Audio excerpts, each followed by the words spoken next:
Hello my dear friends, how are you मेरे दोस्तों। मैं हूं सुधीर सचदेवा और दोस्तों आपके सामने लेके आया हूं ये इंडियन कॉन्ट्रैक्ट एक्ट का शानदार पार्ट। माय डियर फ्रेंड्स, आइए फटाफट से इसे देखते हैं और इस केस स्टडी में क्या है देखते हैं। जेड ने रेंट आउट किया अपना घर situated at Mumbai to W 10,000 रुपए पर मंथ के किराए पर, और कहा है कि भैया एक सम है 5 लाख रुपए का जो कि हाउस टैक्स का है, that is payable by the owner यानी mister Z to the municipal corporation being in arrears. अभी भी ये पैसा ड्यू है। इस चक्कर में हुआ क्या, उसके घर को जो है एडवर्टाइज कर दिया गया कि इसको बेच दिया जाएगा कॉर्पोरेशन के द्वारा, क्योंकि ओनर ने इसका अभी तक हाउस टैक्स का अमाउंट नहीं दिया।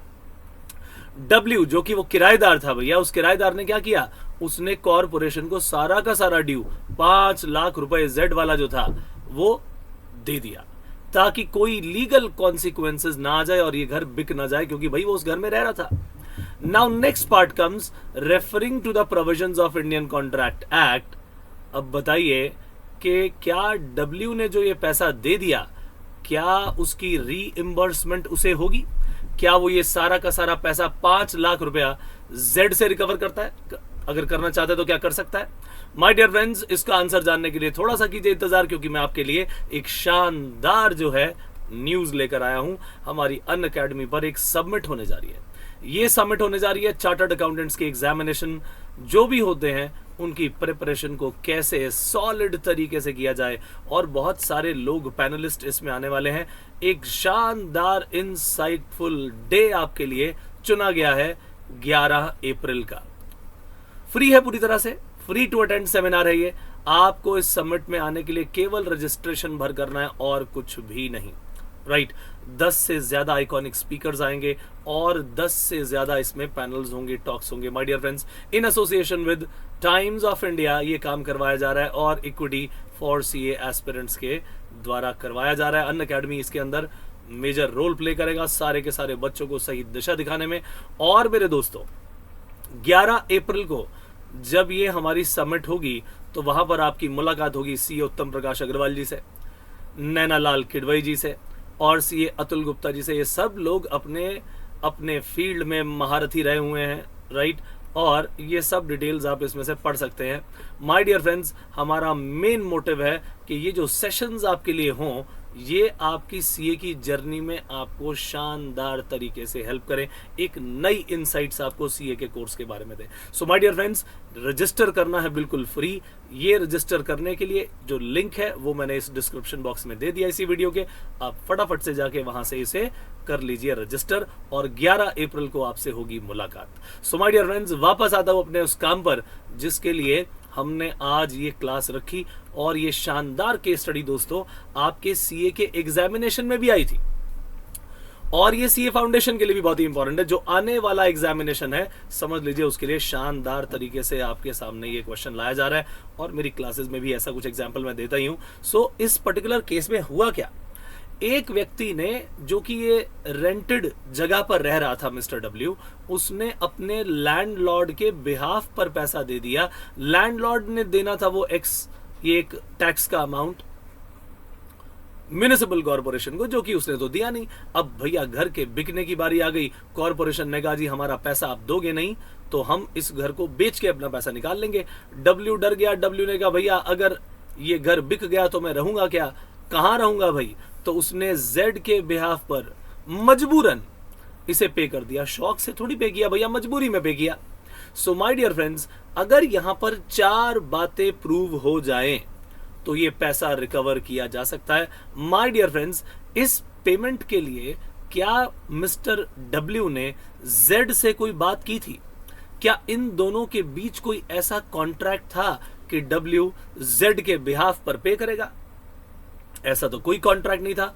फिर भी क्या ये पैसा रिकवरेबल है? बिल्कुल रिकवरेबल है माय डियर फ्रेंड्स, क्योंकि ये है एक quasi contract. Indian contract act में कॉसी कॉन्ट्रैक्ट की एक शानदार जो है जगह है दोस्तों। और कॉसी कॉन्ट्रैक्ट्स वो कॉन्ट्रैक्ट्स होते हैं which are implied by law. ये पार्टीज के द्वारा इंटेंशनली नहीं किए जाते। इंडियन कॉन्ट्रैक्ट एक्ट कहता है कि कुछ ऐसे भी कॉन्ट्रैक्ट होंगे which are implied by law, और ये वो जगह होंगी, इसे वहां पर अप्लाई किया जाएगा जहां पर भी लॉ ने देखा that there is one person जो कि दूसरे व्यक्ति के लिए अपने सिर पर कोई ऑब्लिगेशन ले लेता है, अपने सिर पर कोई लायबिलिटी ले लेता है, और ऐसी स्थिति में अब इसका तो हो गया नुकसान मिस्टर डब्ल्यू का। उसने तो वो पैसा दे दिया जो कि उसे पे नहीं करना चाहिए था, पे करने की ड्यूटी थी जेड की, लेकिन अपनी इस प्रॉपर्टी को बचाने के लिए, रेंटेड प्रॉपर्टी उसे चाहिए थी, वहीं रहना चाहता था, उस चक्कर में उसने पे कर दिया। सो माय डियर फ्रेंड्स, जब यहां पर ऐसी सिचुएशन आए तो 4 बातें आपसे पूछी जाएंगी। अगर वो 4 बातें प्रूव हो जाएं तो ऐसी स्थिति में क्या होगा, ये पैसा भी रिकवरेबल है। और कब रिकवरेबल होगा, आइए जरा उसके बारे में बातचीत करें। सबसे पहली बात, जो पेमेंट की गई है, payment is done, payment is done on behalf of the person who was legally liable to pay it, on behalf of the person who was legally liable to pay it, यानी payment is done by the person। अब पे किया किसने, W ने। किसके behalf पर किया भाई, जिसके behalf पर किया। so payment is done on that person's behalf who was legally liable to pay it, of the person who was legally bound to pay it, who was legally bound to pay it। क्या वो legally bound था या नहीं था? बिल्कुल ठीक बात है। और दूसरी बात ये कि जो उसने ये मिस्टर डब्ल्यू ने पेमेंट की, वो किसी थर्ड पार्टी को की। Payment was done to a third party, payment was done to a third party. यहां पर थर्ड पार्टी मेरे दोस्तों कौन थी, ये थर्ड पार्टी थी यहां पर कौन, थर्ड पार्टी थी government, municipal government. Municipal corporation भी लोकल गवर्नमेंट ही तो होती है। सो माय डियर फ्रेंड्स, ये पेमेंट जब डब्ल्यू ने की तो उसने थर्ड पार्टी को पेमेंट की, म्युनिसिपल कॉर्पोरेशन को पेमेंट की। और जब उसने पेमेंट की तो भाई उसने अपनी इच्छा से पेमेंट नहीं की। This payment was not voluntary. This payment was not voluntary. अपनी इच्छा से, अपनी खुशी खुशी से पे नहीं किया कि भैया चलो मैं पे कर देता हूं, अपनी इच्छा से नहीं। ये वॉल्यूंटरीली पे नहीं किया उसने। This was paid under coercive circumstances, compelling circumstances। उसने जो ये पैसा पे किया, this was paid under coercive या कंपेलिंग सर्कमस्टेंसेस। यहां कोअर्सिव का मतलब ये नहीं कि कोई उसे धमकी दे रहा था कि तुझे पे करना पड़ेगा भाई, ना। उसे कंपेल कौन कर रहा था, सर्कमस्टेंसेस उसे कंपेल कर रहे थे। समझे मेरी बात क्या नहीं? सर्कमस्टेंसेस उसे कंपेल कर रहे थे। और ये क्यों पे किया, क्योंकि मेरे दोस्तों यहां पर उसकी सिचुएशन ऐसी हो गई थी कि अगर वो ये पे ना करता तो उसके हाथ से प्रॉपर्टी चली जाती।